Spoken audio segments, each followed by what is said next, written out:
conéctate con el debate de la reforma eléctrica. Resumen. Foro 2. Redes eléctricas, generación, sociedades de autoabastecimiento, productores independientes de energía, subastas de largo plazo y proyectos de generación posteriores a la reforma de 2013. Bienvenidos, bienvenidas. Vamos a, en primer lugar, recordar el formato aprobado por el Pleno de la Cámara de Diputados para desahogar esta sesión de trabajo, este foro de Parlamento abierto.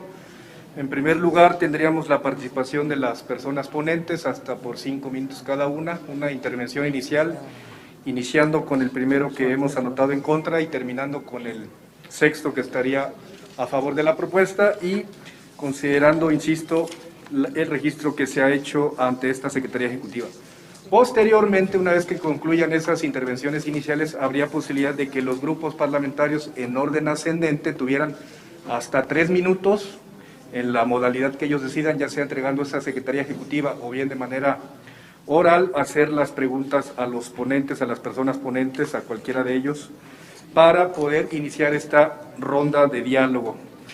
Se preguntará, finalizada esa ronda, si es necesario tener una siguiente o bien, dada la plausibilidad y toda la aclaración e ilustración que han hecho los ponentes, que pudieran en un segundo momento reforzar hasta por 5 minutos las participaciones que hubieran tenido inicialmente. Debido a las restricciones en la inversión pública, se requirió complementarla con inversión de particulares nacionales y extranjeros. El abrir el sector eléctrico a la competencia trajo beneficios a la industria y por consecuencia a todos los mexicanos mediante el autoabasto y los productos independientes de energía. Hay muchos datos concretos, pero hoy les doy solo uno. A la industria automotriz, CFE le vendía el año pasado la electricidad a 1.22 pesos por kilowatt hora. En tanto, los privados le vendían a 42 centavos. La iniciativa del presidente de la República establece un sano equilibrio en la distribución de los ingresos que genera la venta de electricidad. Pone un alto a los negocios privados que degradan la continuidad, confiabilidad y calidad del suministro. Elimina el desorden en la construcción de centrales de generación y en las interconexiones a la red.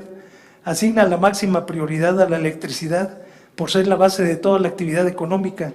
Responsabiliza al Estado de preservar la seguridad energética, la autosuficiencia, así como el abastecimiento suficiente, continuo y confiable a toda la población.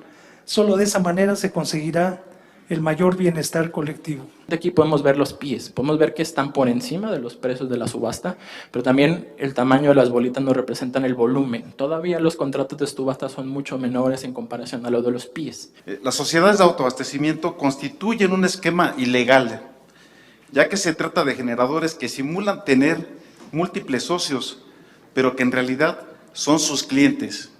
Cometen fraude a la ley, porque no son verdaderos socios, sino clientes a quienes le facturan esa energía. Basta con consultar la página de la CRE para poder revisar esos permisos y saber quiénes integran esas sociedades y percatarse claramente quiénes son los que están ahí conformando esas sociedades simuladas. Son sociedades de capital de $1, en donde un generador tiene el 99.99% de ese capital social y los clientes tienen 0.01% de ese capital. Es una simulación. Existen diversas cláusulas en los contratos mediante los cuales le trasladan todos los riesgos a la CFE, entre ellas la cláusula de caso fortuito o fuerza mayor, que obliga a la CFE a pagarles la totalidad de los cargos fijos. La cláusula de cambio en la ley posibilita para que estos productores, que ante cualquier modificación a la normatividad vigente, que les implique un sobrecosto, simplemente lo trasladen a la CFE y vuelven a cubrirse al amparo de lo que la CFE les está financiando. Algunos de estos contratos adicionalmente consideran cargos fijos por capacidad que son crecientes y en dólares, es decir, negocio redondo. No he visto en la permanente crítica de los defensores del sistema impuesto declarar que estos señalamientos sean falsos. Toman otras maneras de criticar. Quiero destacar 2 figuras, ya se han mencionado aquí, como ejemplo de incuria y simplificación grotesca de la reforma peñista. Los generadores independientes y las sociedades de autoabasto, ambas provenientes del sistema previo a la reforma de Peña Nieto, viniendo del salinismo, son incorporadas al sistema renovado fundamentados en un transitorio que les garantiza prerrogativas originales a condición de que no violar la nueva ley, que indiscutiblemente violan, por lo que su sustento jurídico es nulo. Pese a lo cual, los generadores independientes no solo se instalan para supuestamente vender el 100% de su electricidad a la CFE, que al no ser despachados por el sistema de mercado no entregan ese 100% a la CFE y sin embargo, esta debe pagar dicho 100% con enormes pérdidas adicionales. Además, se les inventan excedentes que no podrían tener, por tanto, ilegales, y estos excedentes que usan para crear empresas y hacer la competencia ilegal, como he dicho, a la CFE. Otra figura que describe el sistema impuesto son las llamadas sociedades de autobasto. Aquí se han mencionado ya varias veces. Un generador extranjero finge tener socios que son de paja. En realidad son sus clientes. Pero apoyados en las prerrogativas originales, se convierten en monopolios privados. Existen 110 sociedades fraudulentas que venden energía a más de 70,000 supuestos socios, lo que está prohibido por la ley específicamente, pero como ofrecen descuentos, a costa de no pagar la red a la CFE y ser despachados privilegiadamente sin competencia alguna, sí, 70,000 consumidores, empresas distinguidas, respetables, que no pagan lo debido frente a millones de mexicanos que deben pagar estrictamente su consumo. El establecimiento sin eufemismo alguno de un sistema eléctrico oligárquico. La CFE no es enemiga de las energías limpias. La transición hacia una fuente que presume el sistema impuesto es absolutamente insuficiente. No es un sistema de transición, repito, es un gran negocio. La transición verdadera requiere una política de Estado, movilizar recursos, generar tecnologías, y esta política está garantizada en la reforma constitucional que presenta el presidente López Obrador. Nosotros planteamos desde el PRD que no ayuda a la discusión si se pretende construir la idea de un pensamiento único respecto del sector eléctrico nacional, y por pensamiento único lo podemos plantear o desde el presidente de la República o bien del director de la CFE. Yo creo que conviene escuchar las distintas voces que se manejen en el marco del respeto para pues tratar de coincidir o de modificar lo que sea mejor para México. Nada más que lo que yo estoy presentando es la verdad. Y la verdad es que la reforma de Peña Nieto es indefendible. Pero además de ser indefendible, es insostenible, porque los intereses privados, como ha sido siempre en la historia de México, me refiero a los intereses privados extranjeros, para que no haya menciones a nadie en particular nacional, los intereses privados en la historia de México, lo que han hecho es llevar la electricidad donde les conviene. Nosotros en Movimiento Ciudadano estamos convencidos que tenemos que ser eficientes y sobre todo también tenemos un compromiso con las energías renovables. Creo que ambas pueden convivir y pueden estar en esa lógica. Nosotros queremos a una Comisión Federal de Electricidad eficiente, invirtiendo en transmisión y en generación. No lo ha sido. En transmisión y en distribución, según los números de la Comisión Federal de Electricidad, presentan números positivos. En el tema de generación no los tiene. En las 6 filiales, solo en filial 5 obtiene números positivos y es donde compra a los famosos, a la inversión de los pies. Legisladores, yo creo que un requisito inicial para estos Parlamento Abierto debería ser que leyeran la reforma constitucional en materia eléctrica, quienes vienen a exponer, porque me da la impresión que algunos no lo han hecho, francamente. Quienes están en contra, lo digo con mayor presión y con todo respeto.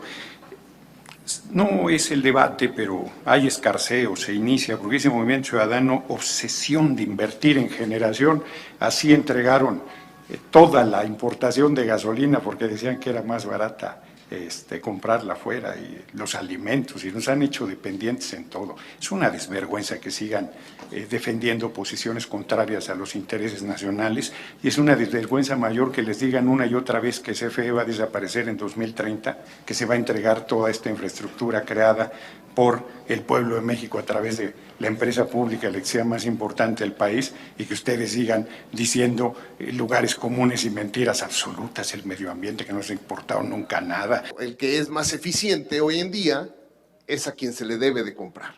Y si el privado es más eficiente, pues se le compra a él. Todos sabemos que ya, como lo expuso aquí el ponente Adrián Olvera, hay algunas sociedades de autoabastecimiento que operan un esquema de simulación, de sociedades simuladas, que tienen supuestos socios, pero que en realidad son clientes a quienes le venden esta energía eléctrica. Y ahí tendría las siguientes preguntas, y son bien fáciles, para decir sí o no. Primero, para ustedes, ¿este esquema de simulación es un mercado alterno, fuera de lo que establece la ley de la industria eléctrica? ¿Sí o no? ¿Este esquema de simulación distorsiona o no el funcionamiento del mercado eléctrico? En un sí o un no. ¿Este esquema de simulación incentiva la competencia? ¿Sí o no? ¿Estas sociedades de autoabastecimiento en manos de privados han creado un monopolio privado energético? ¿Sí o no? Y en sus criterios, si tiene que haber o no un ajuste a la legislación para evitar este tipo de abusos. Contestándole, diputado, las sociedades de autoabasto, como bien comentan, no es un monopolio. En la realidad se juntan un grupo de consumidores para construir una central de electricidad que ellos mismos consumen. José, lo quiero decir con todo respeto y a todos, porque está además los medios de comunicación, y no quisiera hacer la aclaración hasta el final. Le agradezco mucho que usted esté aquí, pero no fue el único invitado del sector empresarial. Y no está mal decirlo porque usted lo puso sobre la mesa, pero este foro se cambió de hora, de día, para que estuviera aquí el Consejo Coordinador Empresarial. Y sencillamente no se presentaron, así como otros invitados que se hicieron. Entonces yo sí le agradezco muchísimo, pero discúlpeme por tener que hacer esta aclaración, porque si no pareciera, pues que aquí hay un linchamiento o un montón. Y bueno, yo he tomado nota de todo lo que usted ha dicho con mucha atención, pero para todos los aquí presentes y en justicia para la Junta de Coordinación Política, que es la que organiza el evento y la que fue desairada, pues no es usted el único invitado. Yo le agradezco mucho a usted y a su organización. Gracias. El autoabastecimiento, como fue concebido originalmente, se entendía que era una figura de autoabastecimiento legítimo. Esto es, que una industria que requiriera tener su propia generación en su predio para abastecerse en cuanto a sus necesidades de energía eléctrica y que pudiera tener en su caso algún excedente, lo pudiera colocar en la red de la CFE, ese era el autoabastecimiento legítimo que reconocía la ley. Lamentablemente, con el reglamento del 93 de la Ley del Servicio Público de Energía Eléctrica y la normatividad que emitió la CENER y que consintió la CRE, se dio espacio para que se fuera pervirtiendo este esquema de autoabastecimiento, en donde se conformaron sociedades de $1, sociedades que son simuladas. Entonces, por supuesto que es ilegal, por supuesto que es una aberración a lo que establece la propia legislación y cómo se fue torciendo en el camino. Hoy día tenemos casos en donde se genera en Monterrey y se cobra esa energía en Yucatán, se cobra en Chihuahua, en cualquier otra parte del país, aprovechando la infraestructura que ofrece la CFE de transmisión, pagando un porteo ínfimo, y lo pueden verificar también con la tarifa que ha publicado la CRE. Y lo que deberíamos pensar es que el sector industrial y comercial grande de México debería apoyar a la CFE, porque lo que va a resultar de esa reforma, ¿verdad?, que ya les dije cómo va a desaparecer la CFE y se va a apoderar del mercado eléctrico empresas extranjeras, van a tener ustedes que ir a pelear sus tarifas ¿a dónde? Bueno, ni siquiera Estados Unidos, porque sabe usted que estas empresas, esas 4 dominantes en México extranjeras, no son los propietarios. Los propietarios de esas empresas son los fondos internacionales. Fue un error diseñar el sistema como una suma de negocios privados, pero a propósito, el modelo no se desarrolló en México. Fue importado, sabemos quién lo trajo, sabemos quién lo promovió y sabemos que no hubo mexicanos en el desarrollo del modelo. Los mexicanos fueron encargados de tropicalizarlo, como se dice coloquialmente, y ha ido cumpliendo al pie de la letra con sus metas. Yo le diría a los empresarios que lo mediten. Su empresa es la CFE, es la que les ha dado vida. No se van a ir con Blackstone y BlackRock y todos esos. Los empresarios mexicanos, fíjense, hemos tenido alguna serie de reuniones a nivel nacional, ¿verdad?, para discutir, y le puedo decir, ¿verdad?, que hemos tenido muchas. Y los empresarios, cuando escuchan lo que es esto, no lo quieren creer ni lo quieren defender. Los empresarios mexicanos. Un gran número de empresarios mexicanos han estado con nosotros en estas mesas de discusión en todo el país y no están de acuerdo, ¿eh? Tienen que defender a la CFE, tienen que defender el sistema eléctrico mexicano, que es de ustedes, es de todos los mexicanos, y no entregárselo a estos fondos misteriosos. Yo no veo un enfrentamiento, veo puntos de vista distintos, pero siempre privó y priva el respeto que nos distingue aquí en la Cámara. El debate no es necesariamente entre diputados, ese tendrá su momento en el Pleno y seguramente tendrá el calor que todos los debates se dan. Acá son cuestionamientos, son preguntas para irnos normando criterio cada uno. Le agradezco a mis compañeros diputados y diputadas y yo les hago votos porque el público, los mexicanos, valoren todo lo que aquí se está señalando para que en el momento que se tome una decisión todos estemos conscientes que es por el bien de México. Cámara de Diputados, Legislatura de la Paridad, la Inclusión y la Diversidad.